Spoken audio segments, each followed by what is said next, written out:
Welcome to the Boxing Talk Show. Fair but firm. With the Hall of Fame boxing referee. I'm Joe Cortez. And co-host John Zamel for all of Las Vegas. Come on, guys. Let's touch them up. Clean fight. I'm Joe Cortez. Fair but firm. Hello, welcome to the Fair but Firm Show here in Las Vegas, Nevada, the boxing capital of the world. My co-host John Zimmel. Hey, Joe Cortez, and we had a little emergency today. My cattle got loose up on the farm, and they were running down the strip in Las Vegas Boulevard. But we had to round them up and catch them back. We're back here on the scene. Only took us an hour. Only took us an hour, so we're back here with you. But anyway, guys, this past weekend we had some exciting. We had some fireworks on the Las Vegas Strip. Here in Vegas and on the overseas as well. Yeah. There was some exciting stuff going on, man. Absolutely. So we know Tyson Fury looked pretty sharp fighting a B-class fighter. We don't want to use the word palookas anymore because people are getting offended by us knocking a fighter by saying that they're palookas, that they're not ready or whatever. You know what?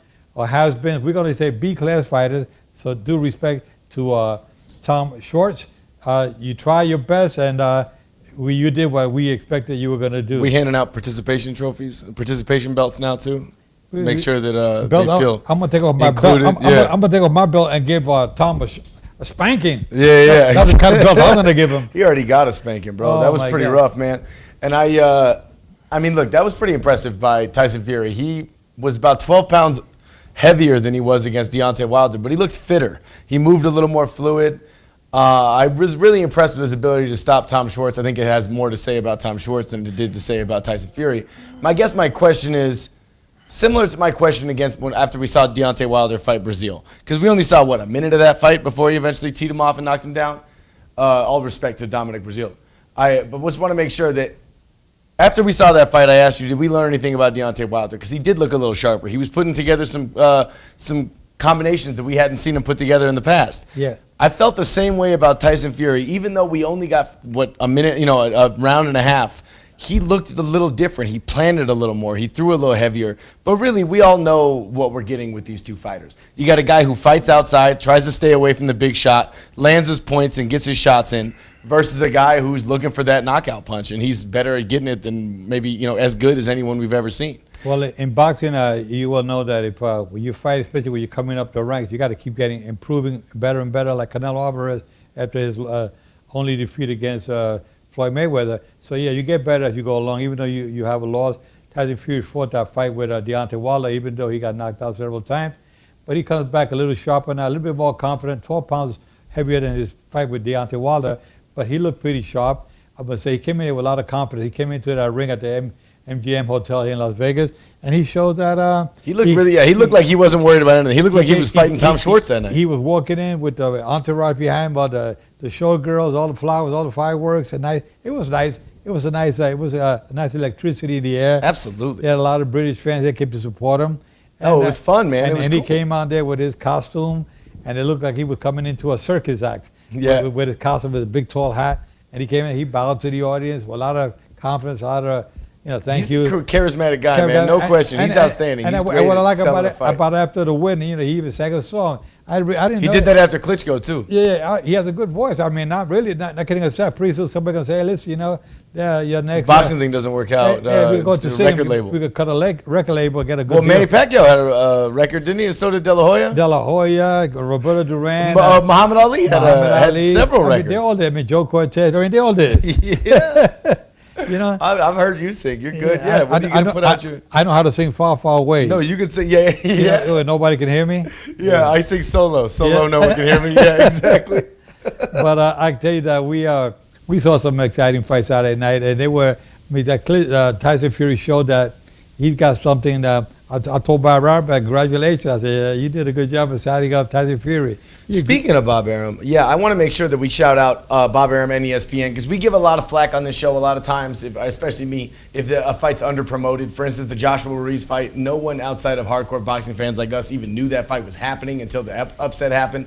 They do a terrible job a lot of times promoting fights with big-name fighters, and I got to say, ESPN did exactly what they promised. When they promised Tyson Fury, here's 80 million pounds, and we're going to give you the whole ESPN powerhouse. You're going to show up on every show. We're going to make sure you're the biggest fighter in the world. They did their part. He was everywhere. He was on every ESPN show that existed. He was on NFL Network shows. He was everywhere they could possibly promote him to fight a guy no one had ever heard of before this fight, and they did an excellent job. I didn't understand the decision to put it on ESPN Plus, but I guess they got to grow their own platform at the same time of growing his. But at the same time, they did an excellent job of promoting him, promoting the fight, and promoting him as a fighter, because they know that when it comes down to it, that fight with Deontay Wilder is going to be massive. And they're going to end up having to do a shared split pay-per-view on that, and they want to make sure that their half is worth the investment they're putting in here. And that's how they do it, is by promoting it and using the resources they have available. That's the difference between ESPN Plus and DAZN. DAZN has no foothold in American sports media. ESPN Plus has the major foothold in American sports media, and that's how you're able to build fights and promote. And I want to give a special shout out to Aram and ESPN for doing a phenomenal job promoting this fight. Well, DAZN is just coming onto the scene, so they're learning from their mistakes. And I'm sure next time around they're going to be improving their... Oh, absolutely. I just mean they have to pay for promotion. Do you know what I mean? Any commercials, anything like that, they have to pay for. They don't have a foothold like ESPN does. They will eventually. ESPN been around for many years. Of course. DAZN just came out of his diapers, so I think pretty soon you'll see DAZN coming up, and they're putting a lot of money into the fight game, and they've seen a mistake. They can compare with ESPN and see where they're at. Everybody knows that ESPN is very well established. A worldwide leader in sports. And pretty soon you see DAZN stepping up to the plate and do much better, I'm sure of that. Talking about the fighters, so Saturday night, so Tyson Fury looked good. And I wonder now who's going to be his next opponent. Because, I mean, you have Deontay Wilder there, you have Luis Ortiz, you have... Well, they're going to fight each other. You have Deontay Wilder and Luis Ortiz are fighting each other in the fall. They're fighting each other in the fall, so the winner of that hopefully will get a fight with Tyson Fury, but... then you got Anthony Joshua, who's sitting in the background there, still at the drawing board. He's got to fight Ruiz again. They're trying to figure out what they're going to do after going back to the drawing board, see what they're going to come up with different, and eventually we'll see him against maybe Luis Ortiz. I think we got a really good mix going on right now, right? I mean, you got, first of all, the two best heavyweight fighters in the world right now are Tyson Fury and Deontay Wilder. You can have your favorite, and that's fine, but no one else is undefeated except for those two, not really. And no one else has really put on shows like those two have, not really. Those guys are outstanding, exciting fighters, and they're at the top of their game, in their prime, ready to duke it out with each other. And they've already, apparently, according to Aram, signed on for a trilogy with each other. That is as exciting as it gets. But on the other end of across the pond, you got Joshua sitting over there who just had 4 belts taken away from him, and Andy Ruiz, who's now, I mean, damn near a household name in this country. Yeah, well, it's pretty exciting. You got, it's an exciting mix. Yeah, well, now you got Andy Ruiz, who's a heavyweight champion of the world, and they're talking about what they're going to do with him next, because they definitely want to get those 4 belts. Everybody out there says, I want to challenge Andy Ruiz.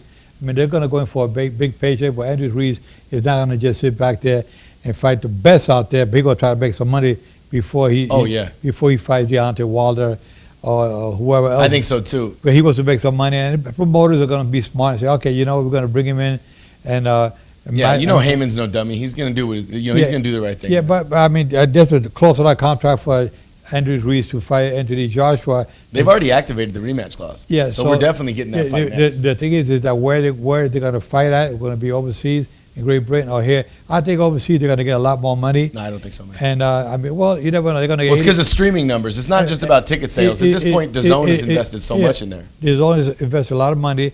You got to have a good 80,000 fans out there to support Anthony Joshua, and Andy Ruiz is going to try to retain that title. Now he's going to come in better shape. Andy Ruiz says he's going to really work on his body. He's not going to look like Anthony Joshua. No one looks like Anthony Joshua. Anthony Joshua is Mr. Universe. He looks amazing. But but the other thing is that Anthony Joshua has no muscles on his chin. Yeah, exactly. He needs to work that chin out. The chin, you got to kind of get up, get some weight in him, and get this chin going, and and do something with it, because nothing else is working out. No, man, I know. He did. He's got to go back to the drawing board about 20 different ways. He's got to figure out if his body style. I mean, look, Deontay Wilder and his team sat down, and they realized after the Tyson Fury fight that he would fight better with about 10 more pounds on him. Yeah. And he put 13 more pounds on him. He looked great. Yeah, but he fought well. I think that Anthony Joshua still has a little spark of the old flesh. I think he's only 29 years old. I want you Brit fans out there to please keep supporting him, because he is a good fighter.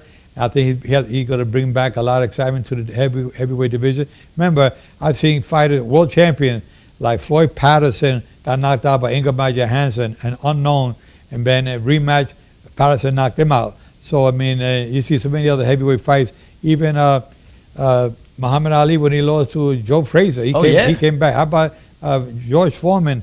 When he fought so many fighters, he lost, he come back and knocked them out. Absolutely. So there's so many fighters out there. So this is where we really find out what Anthony Joshua's made out of. And this is the most exciting thing about it. I think he still got to make it up a good champion. You can't cross him off. You can't cross him off yet. He's only 29 years of age. But how big is this rematch for him? If he loses this rematch, if you lose the rematch, then you got to say, well, Anthony, you got to start thinking of something else. What are you going to do? I mean, he's got what, $80 million?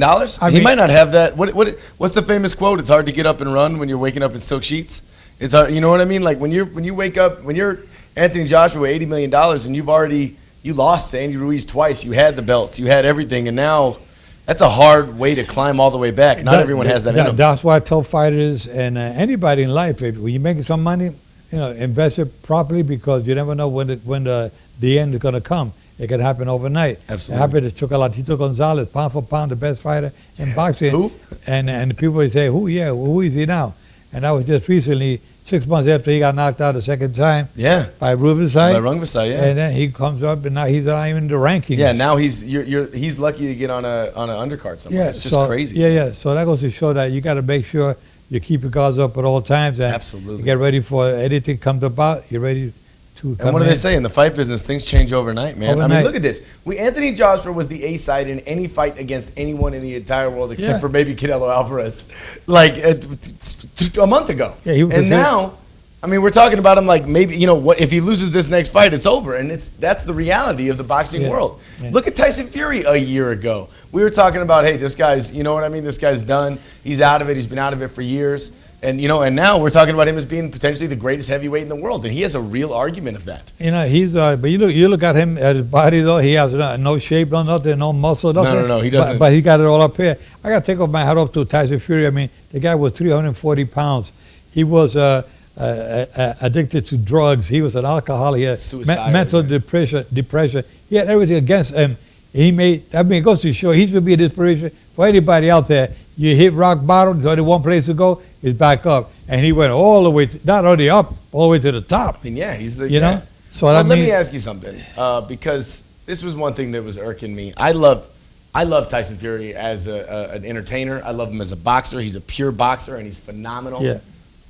If I hear the words lineal champion one more time this week, I think my ears are going to explode, Joe. What? I understand it's a fun marketing tool when you're a heavyweight who might be the best in the world, but you don't have any belts.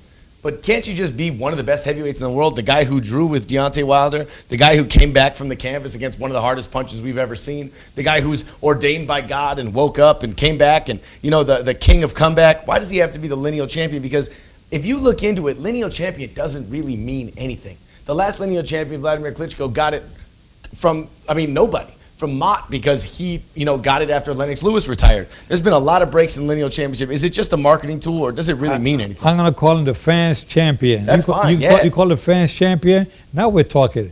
You see? He's a comeback king. He's the man. Yeah, he's the Gypsy man. King. The Gypsy King. He's a man. He's a fans champion. He's a people's champion. He's a man, the people's champion. Mm-hmm. That's what I'm going to create a belt. Call it the people's champion. There you go. I'm going to buy one for you, one for me. I would love one of those. I get one. I'm going to order one. There we go. We'll have to fight for unification. You people out there, order some belts for your fan. Yeah, if you're a please. fan of John Zimmer, get a people's champion belt.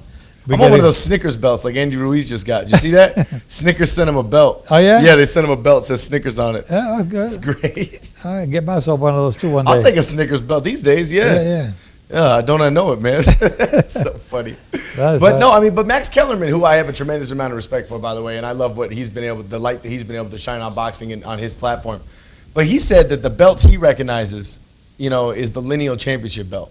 I mean, don't we have sanctioning bodies for a reason? Isn't that, that's kind of silly, right? I say the people's champion's belt. That's it. Nothing else. You want to consider all these sanctioning bodies, they call it the people's champion. That's all.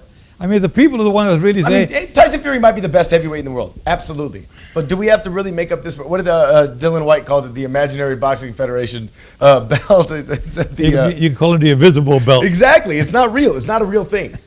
I mean, it was the kind of thing that you kept hearing. It said lineal heavyweight championship of the world. It was just, they really played it up. But I get it. It's promotion. But it's going to be a lot of fun. Now, who we got coming up next, John? I mean, you're the guy with all I'm the guy with all this stuff. With all the stuff in your memory. I mean, you didn't get punched around the way I did. So you got more a little bit. You're right. I got a little more of that. Well, in the heavyweight division, we got a really fun mix right now because that's what I really want to focus on because we just got over a month of seeing the 3 best heavyweights in the world fight on a stage. And now we expected right now to be saying, hey, which of these 3 heavyweights, the big 3, we called them forever, is in charge? Which of them which of them's the A side? Which of them's the top dog? And we expected Anthony Joshua to be fully in that conversation, and he isn't. Well, you know what? You also now I was thinking about Luis Ortiz and Deontay Wilder. I mean, we're really going to be talking about that fight. That's coming up in the fall. Before and after. I mean, we're going to be talking about that fight a lot. I think people are overlooking this fight, and I think that's a mistake.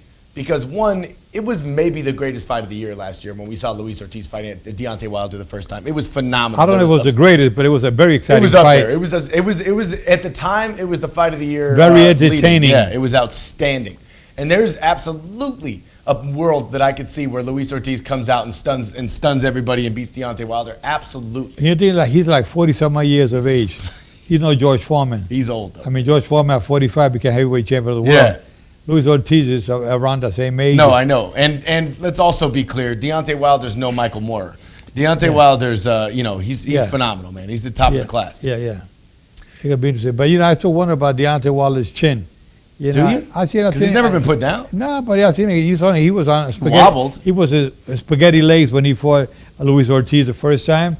And when he fought Tyson Fury, he got rocked a couple of times. He got rocked, but he never fell. And he never seemed like he was in danger of falling. He looked like he was in danger of getting stopped against Ortiz. I'm not disagreeing with you there. Yeah. But the fact that he stayed up there, I mean, given what we just saw with Anthony Joshua getting slapped around and falling 4 times, I think if he took those same shots from Luis Ortiz, we'd be talking about a very different, Did we ever see Muhammad Ali with spaghetti legs like that? No, I mean, I don't recall. I mean, I seen him get dropped. He got dropped. He got dropped by Frazier. He got dropped by Henry Cooper. Who else? Somebody else dropped him. But I mean, you never really saw Muhammad Ali get rocked around. He didn't look like Bambi. He didn't look like Anthony Joshua this weekend. Is that what you're saying? Yeah. No, he didn't. No, he was not no spaghetti legs. He was moving around pretty good. But in his days, he was a different type of fighter. He hit and don't get hit. He was a float like a butterfly, sting like a bee. You mess with me, you're gonna go in 3. And he used to be blabbing his mouth off. Oh yeah, pop, pop, and moving. You couldn't catch the guy. No, you couldn't. It was hard to hit him. It was like Tyson Fury Saturday night. He's a lot like Tyson Fury. He showed me some moves Saturday night. The way he was slipping on the piece. He slipped like 5 consecutive punches. We saw him do that against Tom Deontay Wilder, which is insane. Yeah, he didn't quite let him get as close because he's not crazy. Yeah. But, I mean, just to even put your hands down against Deontay Wilder, especially when you've been put down twice, is about as, the guy's he's a showman. He shows some good boxing skills. I was impressed by him being a heavyweight. He's 6'9", 250? And he moves like a... it looked like a featherweight. Like a ballerina, man. He's unbelievable. Yeah, he was on his toes, moving around, bang, bang, bang, dancing around, moving there. Hey, I got a question about that outfit you were talking about. His shorts went up to his chin. Now, that worries me when I see stuff like that because you never want to get accused of low blowing a guy who's 6'9" when his shorts are up to his nipples. Yeah, well, he almost got hit by his chest, and the referee rated to call it a low blow. That's what I'm talking about. No, that's what I worry about. You're fighting a guy who's 6'9". That's why he kept moving. So the referee Kenny Bailey didn't call it a low blow. Exactly. He had to move around. Yeah, but maybe next time I'll tell you, you bring those shorts down. But is that something you like? Let's say you're a part of the commission or something. I think his body's made a little different. Being he's 6'9", I think his belly button is about 2 feet above normal. 2 feet above where it normally is. You never know, but that's what I mean. I mean, his shorts went up to where Tom Schwartz's shoulders were. He went up to Kenny Bailey's eyebrows. No, it really did though. Yeah. Kenny Bailey could try to get over his trunks. He was so damn tall. Hey, we always do this. Whenever we talk about stoppages, we say too early, too late, or right on. That was right on, right? He was right on, and the corner throwing the towel same time. Perfect time. The bell was just ringing, just about to ring. They were like 2:59 of the second But it also round. wasn't too late. You know what I mean? He didn't let it go too late. He went till right when you could see Tom Schwarz had nothing left. An excellent job by Kenny Bailey stopping it right at the right moment. He busted his nose in the second round. I said, that's it. Crazy, yeah. You could see it. Yeah, it was an interesting night of boxing. And then he went into the Schwartz's locker room afterwards and told him he'd come to England and train with me. We'll have a great time. I thought that was pretty impressive. Yeah, I thought it was. I think he has a lot of class. He shows a lot of class. Tyson Fury does. He shows the fans and the fighters. He always does. He gives them respect. He's a very different. Just don't Google him because he's a very different guy than he was 3 years ago when he was making some comments that were maybe disagreeable with the general public. But nowadays, he's all class. He says, I don't want to talk about the past. No, that's right. And we got to respect him for that. Oh, absolutely, man. Look, I don't judge anyone by their best moments or their worst moments. And whoever you are in this moment right now is how I'm going to treat you. And I think Tyson Fury has gone. He's just, above and beyond. He made some mistakes. We all make mistakes. Absolutely. And we can't hold out against anybody. I make mistakes. You make mistakes. We all make mistakes. And you know what? Life goes on. We just keep going forward. We say, but don't make the mistake again a second time. We put the cattle back in the, but we make sure the cattle doesn't get out again. I mean, the cattle got out this morning. Cattle got out this morning. They were out in the strip. Exactly. They were running. We round them up. We get them back. We adapt. He got the cattle. Charlie went and got the cattle. He had to go get them. And he brought it back into the. He brought them back, but then we just make sure we lock the cattle from now on, and it doesn't get out anymore. And it's easy from now. You know what I mean? Oh man! Like you said, we adjust. Yeah, man. It's just amazing how. Hey, talking about getting out the cattle, man. Animals out there to loose. You got some fox out by back at the backyard. What happened with that? I haven't heard about that since Saturday. We call the animal control. They're beautiful little pups. They're fox. The muzzle fox. You got the big tail, the little thing out there, a fox. A fox on my property. He had what? Foxes. 4 of them. A mama fox and he's got 3. You got what? 3 little chihuahuas?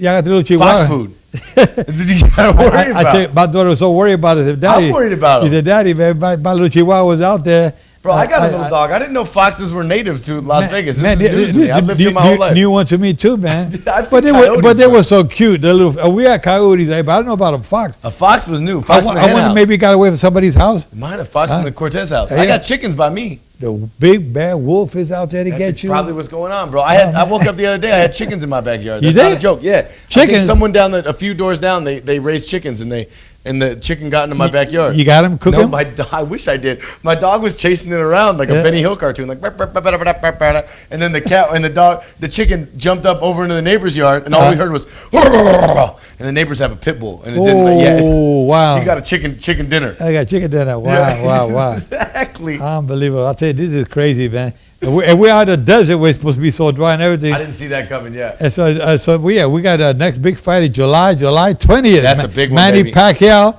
and Terrence. And Keith Thurman. Not yet. Keith Thurman. Yeah. I would say Terrence Crawford, but maybe after that. Maybe that. Yeah, the winner of that. Ooh, I mean, I was talking with Terrence Crawford Saturday night. I asked him, who's your next opponent? He said, Joe, I'm not saying right now, but I can see there's something's brewing. Something is brewing, man. We've heard rumors. Now, we don't like to talk about rumors on the show unless they're real fun. Yeah. And then we talk about rumors because we have rumors. We have rumors out there that, Top Rank has sent an offer, Top Rank being Terrence Crawford's promoter, to the PBC about a potential Errol Spence fight. Now, we don't know anything yet, and all the time some offers are fake. We know blah, blah, blah, blah. Some rumors are fake. But that would be, that's the one, right? Yeah, but you know what's not a rumor? Tell me about it. It's going to happen. It's gonna happen. Joe Cortez coming back. You coming back right here? As a 160 pounder. You heard it here first. 160? 160. Well, taking on all comers? 168. Then I come down to 160.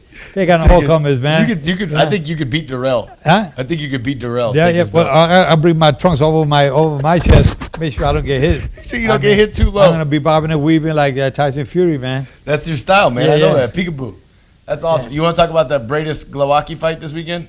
Oh yeah, what happened with that fight? It was kind of crazy, man. There seemed to be chaos at the last second. The WBC refused to sanction it, which is not something that ever happens. And they said it was due to the decisions, the personnel involved, meaning the referees and judges. And they didn't go into specifics. They just said there was too many WBO sanctioned officials for a unification fight, and they felt that was and Mauricio Salomon pulled the plug on their sanctioning of it, which doesn't usually happen. So WBC. WBC, yes, sir. Pulled involved. their plug. They said it's not a unification. So what happened to fight of something? So then in the fight, in the second round, Glowacki, I believe, got punched in the back of the head and retaliated with an elbow to the jaw of Bradis. Right. That nothing really happened. Eventually, but Bradis went down. He goes down, yeah. He was there for a while. And then he gets up. And the referee told him to get up. Tells him, get up. He didn't count it as a knockdown. They took a point away from Glowacki, I believe. And they said, go back together and fight again. And then the bell rings. But they were throwing punches. And they kept fighting. They got throwing punches. And then he got knocked down again. And then he gets a count 20 seconds after the bell. After the bell. Now I've never refereed a championship fight. You've refereed 176 of them. It's just something to see. I mean, it was kind of confusing. I don't know what the heck was going on. It there. seemed like chaos, and obviously, things happen that you don't, you can't be, what do you always say? Protect yourself at all time. Prepare for the, unexpected. But that was chaos, and it definitely seemed like. From what I saw, the referee Robert Byrd going over to the commission, telling him, the bell. He didn't hear the bell. Said he didn't hear it. Yeah. But everybody saying. Everybody else heard it. Yeah. Everybody was saying, "Well, we heard the bell." I mean, it was ringing quite a bit. Yeah, it was. It was the WBSS bell. It was like the commentators were going, the bell, they hit the ref. And they just kept hitting it. And then there was another knockdown. But I've been in fights myself where I've heard the bell had been rang, and I didn't hear it. When I did Red Bull at Holyfield, there was one round there that the bell rang, and I really didn't hear it. I believe that. They threw a couple of punches. Thank God nobody got hit. But you can miss it if there's and I understand that. That does happen. That's possible. When the crowd's yelling one night, it's shouting and it's loud, yeah, and stuff like that happens. But also, being the third man in the ring, as you're called, your job is to keep control of the fight and not allow chaos to go off. And sometimes that kind of gets away from you, and that's what appeared to happen to Robert Byrd this Saturday night. So I'm actually kind of glad the WBC stripped their sanctioning of it, because after that, you wouldn't want that to be the reason why someone loses a belt. Yeah, it was something about. It was just too much chaos going on there. Absolutely. Yeah, maybe, I don't know what was going on. So Robert Byrd. And that was the situation. Well, his wife, Adelaide Byrd, who our fans remember from the Triple G Canelo 1 fight, and also has had a storied career. It's a shame that we remember. But she scored that fight 118-110, and she had to sit out some Nevada State Athletic Commission sanctioned bouts. She was one of the judges in that same fight? She was a judge in the same fight, and her husband was the referee. Oh, and I think that was part of the reason why the WBC decided to remove themselves from it. Now, they didn't name them by name. I want to be clear here. But those are two people who were at the center of this controversy. Wait a minute. I don't. But the wife and the husband were both working the same fight. Yes, sir. Fight. Okay, I didn't get that part. Okay. Kind of a trip, yeah. So it's something we're keeping an eye on, and we don't want to comment too stringently or critically on anything that we don't know 100% of. But it just was chaotic, and it was weird. And as great as the World Boxing Super Series has been to deliver us some of the best fights that we've seen at the 140-pound division, we saw Usyk and we saw Callum Smith last year. This was one of those things that just really seemed to let them get away from them. You know what I mean? Yeah. There was a fight Saturday night here in Vegas. On the other card, Tyson Fury and Tom Schwarz, there was Jesse Hart against Barrera. And it was a hell of a good fight. Yes, absolutely it was. And I got to take my hat off to the officials, the way they scored that fight. It was a back and forth type of a fight with Barrera taking the decision. Yes. Barrera was it? I don't quite recall. It was a good fight, and I think it was Jesse Hart who took the decision, and it was a real close fight. I mean, there was some competitive rounds there. It was sometimes on undercards you want big names to showcase stuff, or up and comers, but sometimes you just want some action right before a fight. You want a good bout that goes back and forth that preps you for the main event, and that's what we got in this fight. Jesse Hart and Barrera they're not household names. It's not a decision people are going to remember who aren't in that. But it was a great fight. But it was a great action-packed fight that got people's mouths watering, got them ready to see some real blood in the ring, and we got it right out of Tom Schwarz's nose. It was I got to take my hat off to everybody who put that fight together, including Bobby Bennett, the executive director, who has to put the stamp of approval for any fight taking place here. And that was a pretty evenly matched fight. It was pretty good. Barrera had fought for the title once before. It lost. Yes. But Hart really came with a big heart that night. Last question for you. And last week we had this conversation about to list your top 5 heavyweights after going into this fight. And you said Wilder, Fury, Ruiz, Joshua, Ortiz, in that order. Has that changed based on what we saw this weekend? No, I think it's pretty much the same. Cool. Because you don't want to be too reactionary, and I respect that. I feel the same way. Because Tyson Fury fought an unknown B-class fighter. Yes. And I thought that he was... beating Tom Schwarz doesn't put you above Deontay Wilder. I agree with you. If he would have fought an A fighter, then it might have been some changes. I understand. But everything pretty much remained the same. Quality of competition does matter, and quality of opposition. And, to those people saying he did fight Deontay Wilder and he beat him, I hear you. I do, honestly. But at the same time, it was a draw. It was a draw. So it is what it is, and we have to... Yeah, we have any more predictions for up-and-coming fights? Well, I don't, because the next big fight that we have is Thurman Pacquiao, and you already You already predicted Pacquiao. Are you sticking with that? Because we can change. Predictions change. Has anything? I mean, you changed your prediction about the Ruiz fight. I changed Ruiz with at the last second. In the last month since the last thing happened, have you altered? Because we got another month or so until we have to do our official predictions. For what I've been watching, Keith Thurman in the gym working out. He looks good. He looks good. Look pretty sharp. Sharper than he did against Josecito. Yeah, but he got that ring rust out of him. Looks like it. But I think that he's still gonna have his hands full against Pacquiao. I mean, Pacquiao.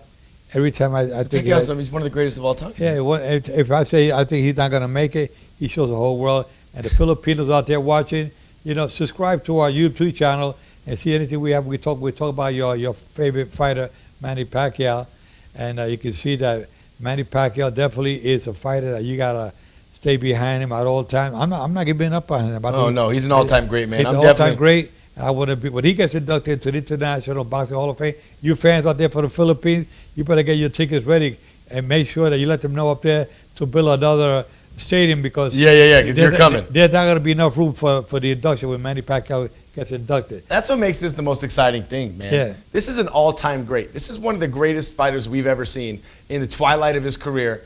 If he wins this fight, we'll be talking about this forever. This will be one of the 5 best wins of his career, if not one of the 3 best wins of his career. I think they're going to have a parade for Manny Pacquiao at any city with a highly populated Filipino I would attend population.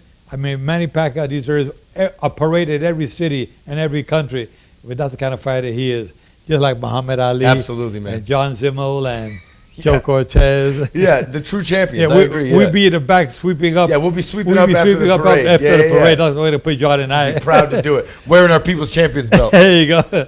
Okay, fans, with that said, it was great talking to you today here in Las Vegas. Charlie, we gather up the cattle, right? They're back in the stables. We're back to you next week from a usual time. Make sure you share. Make sure you subscribe. Make sure you go on iTunes, Audio Boom, Spotify, literally anywhere where the podcasts exist. We're on there. Make sure you subscribe. You don't have to subscribe to just one. You can subscribe on every channel. Make sure you subscribe on our YouTube channel if you like watching our faces. And make sure you tune into Facebook Live every Monday at 1 o'clock Pacific time. And if you subscribe the way we want you to subscribe, from now on after that, we're going to have some beautiful showgirls here. Nice Las Vegas showgirls. If you subscribe. You don't subscribe, you're not going to get them. You don't get them. Okay, take care. Keep your guards up at all time. Protect yourself at all time. And remember, I'm fair but I'm firm with John Zimmel. Fair but firm with the Hall of Fame boxing referee. I'm Joe Cortez. For all of Las Vegas. Come on, guys. Let's touch them up. Clean fight. I'm Joe Cortez. Fair but firm.